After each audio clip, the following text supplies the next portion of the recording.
Reggae interviews. Word sound power. This is DJ745 for Reggae Interviews alongside our very special guest, Mortimer. We're really excited to speak to him about the brand new EP that has just been released late in 2019.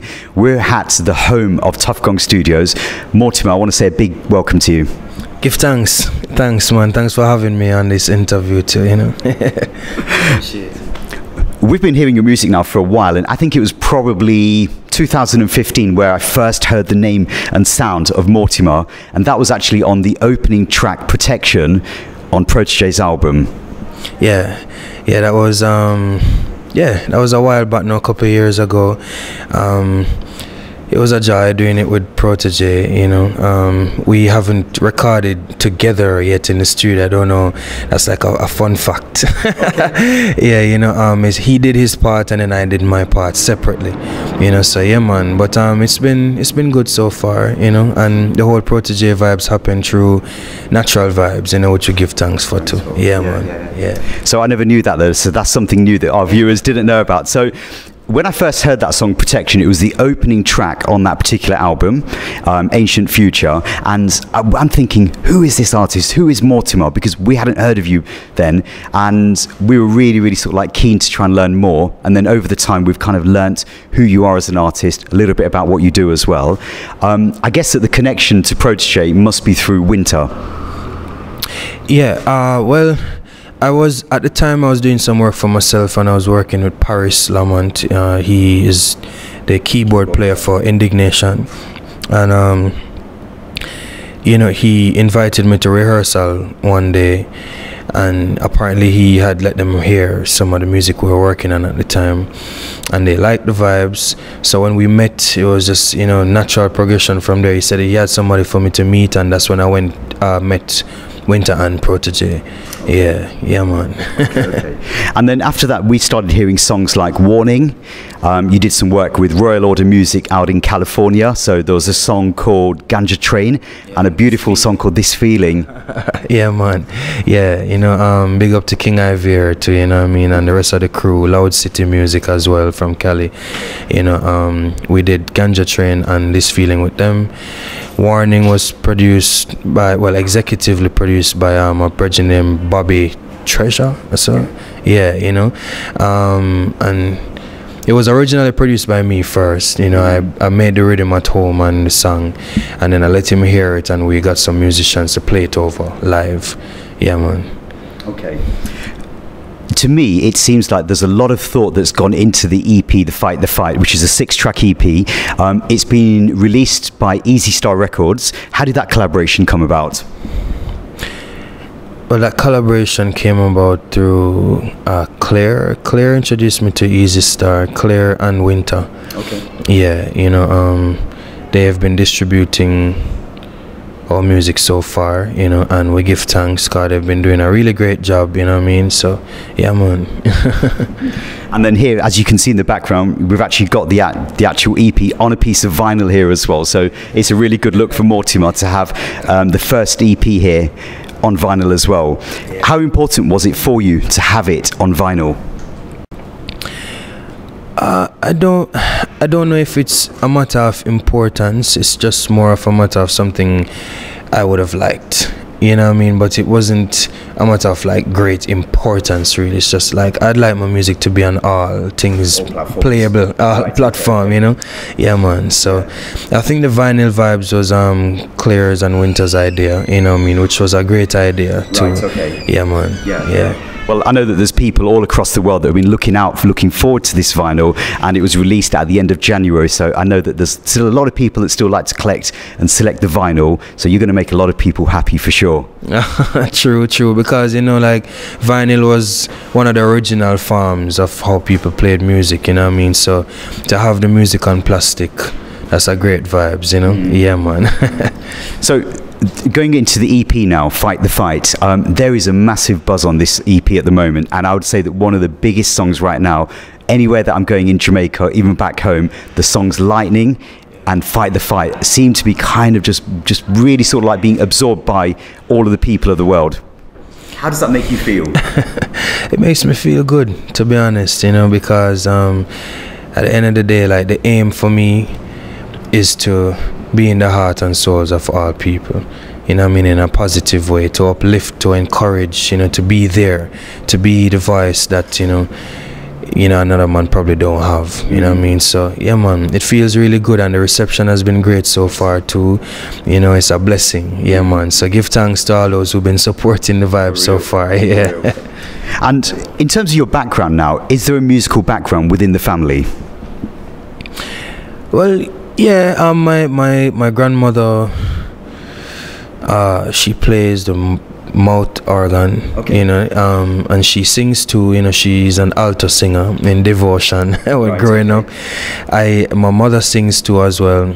My father writes and he paints, you know, so there's a whole artistic thing going on in the family, you know.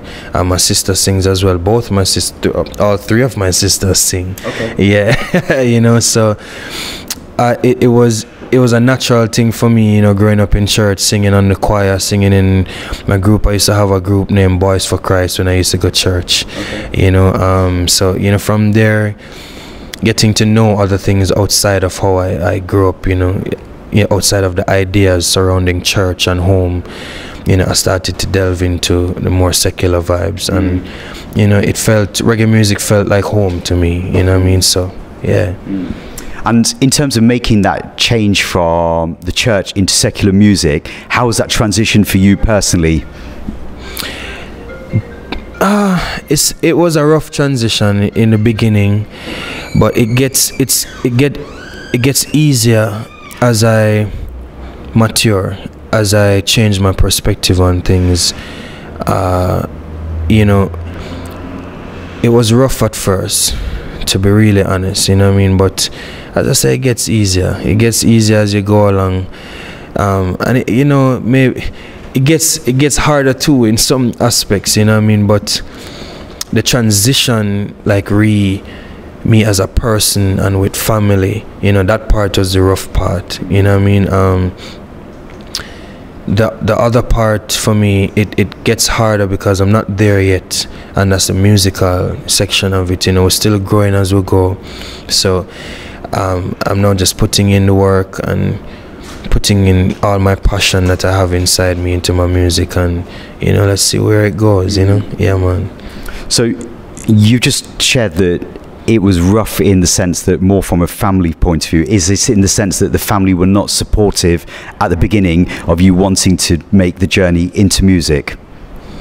Yeah, that's the case, and they're still not. Okay. You know, for the most part at least, but you know, as I said, there are some things that get easier with time and maturity, you know, in mind, because like now I can now understand and appreciate their stand. I don't necessarily agree, but I don't confuse agreement with understanding, you understand? So I understand them to a level, you know, as a matter of fact, to the full level, you know what I mean. Each person has their own right to choose what they want in their own space, what they want to surround their energy with. And maybe reggae music is just not one of those things my family want to surround themselves with. So where my freedom comes in now is I have to know, can say, boy, it's something that I want to surround myself with. So I have that freedom, you know. So yeah, man. And to be honest, like, their lack of acceptance, for want of a better term, like, has pushed me a lot too, you know what I mean. It broke me down, and it built me up in a lot of regards, you know. So I give thanks for all walks of life and all journey. Yeah, man. So we mentioned Protege earlier. Do you remember the first time that you actually met Protege here in one of the studios? Here in well, it wouldn't be in a studio. The first time I met Protege was at, I think it was 8 Year Affair. Okay. He did at Edna Manley. He had a showcase in the auditorium at Edna for his album launch, 8 Year Affair. Yeah, I don't. It was Don Corleone. Yeah, it wasn't 7 Year Itch. It was 8 Year Affair. It was. Yeah, man. So that was the first time I was meeting him, you know, in studio. He is coming on some of my sessions so far, and Yeah, I see him all about the place. Yeah, man. Yeah, man. He must have seen something within you as an artist in terms of your vocal ability to actually make the calling to feature on his album. Yeah, well, I guess so, you know, and you know, but I give thanks, you know. He's always said that he respects me as a person and as a vocalist too, which I give thanks for. I also do respect him too, especially his lyrical content. His content is amazing, very potent, you know what I mean? So yeah, man. Yeah. I mean, you collaborated with him on another song as well, in more recent times, Truth and Rights as well. And then really, I think that brings me to Winta James, Overstand Entertainment. What a big song you had with them. Nice up the scene, rock and come in. Yeah, man, yeah. We've been working together, you know. We've been working together, and it's been a joy so far. It's been a great learning experience. It's been interesting, some parts, you know. So we're growing as we go. Yeah, man. But we're working, and even though Winta and I have been working now for like 4 or 5 years, we've been working together almost. Yeah, you know, and we're currently now working on my next project, which is an album. Right. Okay. You know, I'm feeling like I want to drop the album probably like November. Or October, November, thereabout, you know. But yeah, we're working. Yeah, I actually have a session with Winta tonight too at 8 o'clock, right? So in Tuff Gong. Yeah. Okay. Yeah. So, I mean, what's Winta like to work with in the studio? I mean, I kind of feel as though he's at the forefront of a lot of the music that is being made in Jamaica, aside other producers. But it seems like the quality is always there in terms of his productions. Always there, very meticulous man musically, you know. I respect him musically. I think he is a force to be reckoned with, you know what I mean. He knows his stuff, he knows the music, he knows how the music's supposed to feel, and that is an important thing too, because you know reggae music have a particular feel. You know what I mean? And all music have their own individual feel, but you know reggae have a feel where you can't just pop up the feel like overnight. You know what I mean? You have to do enough research, and you've had to be. Winta, for example, has been playing with, you know, various musicians from he was 19. He's been touring. So you can imagine how much experience he's gathered, you know, over the years, you know, which he's now churning out in his own musical productions, you know what I mean? Yeah, man. So it's been a joy working with him. I view myself as fortunate, you know, being in a circle. The circle that I'm in, I feel very fortunate and very blessed to be around them. Yeah, man. Yeah. Okay. Well, look, let's focus in a little bit on some of the tracks on the EP now. One of the previous singles was a song called Careful. What made you write the lyrics to that song? Because it's almost like sending out a warning to people in terms of, like, you know, who you associate yourself with. Is this based on own experiences or what you see on the streets? Well, a mixture of both, you know. A mixture of both. I've had some terrible things happen to me in my lifetime. And at the time when I wrote that song, I was going through one of the most terrible things that have ever happened to me, you know. So that song was, yeah, it is a cautionary vibes for sure, you know what I mean. It's a case where I want people to be careful of the energies that they let around them. Be careful of how easily you fall into someone's, you know, just be careful, you know, and be careful of the things that you even let into your own space too. You know, it's not about even other people too. You have to be even careful of your own self. Be careful of how trusting you are too. You know, be careful of how many things you are, because we all have fights deep within us. You know what I mean? We have battles, we all have our demons, you know, so we have to be careful of what demons we allow to control us, you know what I mean? Yeah, man. Yeah. And then we've got this really beautiful song that, you know, is one of my favorite songs at the moment, and I think it's one of the biggest songs in 2019, Lightning. Now, when we saw you recently at the 75 Earth Strong celebrations for Bob Marley, you actually spoke a little bit about that song to the crowd there. Just share with our viewers some of the reasoning behind that song. Yeah, well, it's a piece of my soul where I'm at love wise, you know. It's something special within me for a special person, somebody who has been way more than just, you know, a fling, way more than a sex partner, way more than everything. You know, she is a friend, and she has been a friend to me over the years. You know, a friend turned wife too, you know, for 3 years, and we've been together for 5 years. Okay. You know, so yeah, she's also the mother of my kids too as well.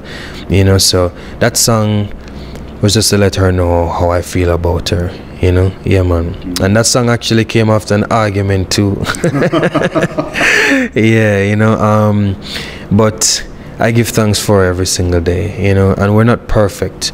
That's the line that stands out the most for me too in Lightning, like when I speak about the fact that we are all blends of imperfection. That's what we are, that's what you are, that's what I am, that's what he is, that's what, you know, everybody, nobody is perfect, you know, so it's up to us to blend in an understanding way, you know what I mean? Yeah, man. And then we've got the title track, Fight the Fight. There's a really kind of like rootsy kind of like feel to that song as well. Again, let's just share a little bit of an insight into Fight the Fight. Fight the fight, no. Fight the fight. I've been fighting all my life, from I was so to so, you know, and even aside from my personal fights that I've had to, you know, been fighting, there's a lot going on in the world, and there are a lot of people fighting various fights too, within themselves, outside of themselves, you know, and that song was a cry out to Jah to just give me some strength in my time of low, you know, to help me to continue to do what I must do. Yeah, man, that's it. Yeah. In terms of songwriting, do you write all of the work material yourself, or do you work with songwriters as well? No, I write all my music myself. Okay. Yeah, with the exception of Protection, that was written before I just performed that song. And Truths and Rights was a mixture of both. We all wrote that together, you know. So yeah, man, you know, but for the most parts I write for my own self, because it's only me experience with me experience, isn't it? You know what I mean? Yeah. So while, you know, a lot of people have writers, I feel like they're singing other people's experiences, you know what I mean? And nothing is wrong with that, you know what I mean? Because experience spread far and wide, you know what I mean? And then there's no experience that is necessarily, I mean, while everybody have their own unique situations, like there's no situation that's unique to only one person, you know? Maybe how you feel is unique to you about the situation, but there's no situation that's unique to only one person. So yeah, man. And let's just share a little bit of an insight into some of the musicians that have contributed onto this project as well. Yeah, all great musicians. Yeah, man. I had a feeling you were going to say that. Yeah, man, all great musicians, you know. Two of them I know personally, well, a couple of them I know. Ranai, I know BZ. Winta, you know, plays the keyboard. Devon plays bass. Monty was a part of the whole situation too. Boxy has been recording me for the past 5 years, you know. It's been really good. Mature musicians, man, them know the feel of the whole thing too. So we were able to put a project together that I feel, in my opinion, was a good representation of, you know, roots. Yeah, you know, on the musical aspect, because, you know, we are the root inside, you know. But musically, I feel like the man them did a great job. Yeah, I would definitely second that. Now, in terms of tours, I know that there's some things in the schedule for 2020. I think that Uppsala in summer is coming up, and I think there's a few other dates as well that our viewers can look forward to. Yeah, to be honest, I don't even remember like the exact dates. That's a shame, but I know I have them. I'm gonna be on Reggae too as well, and Reggae So I go Reggae Jam, Right, yes. okay. Yeah, so those we've confirmed a few so far, and some we're still working on. So we hope to be all over the place, you know, to share our soul. Yeah, man. So it sounds like there's going to be loads more rehearsals and things in preparation for these overseas shows as well. Look, do you know what? We've had a really good time talking to you and getting an insight into Fight the Fight and yourself as a person, because I always believe that you've got to try and separate the artist and the person, and you've given a really good insight into some of the things that have happened to get you to the point where you are now in 2020. So you know what, we give thanks for your time today. Give thanks. I appreciate you having me on the show too, you know. Yeah, man, give thanks, man. Yeah. One love. Reggae interviews. Word Sound Power.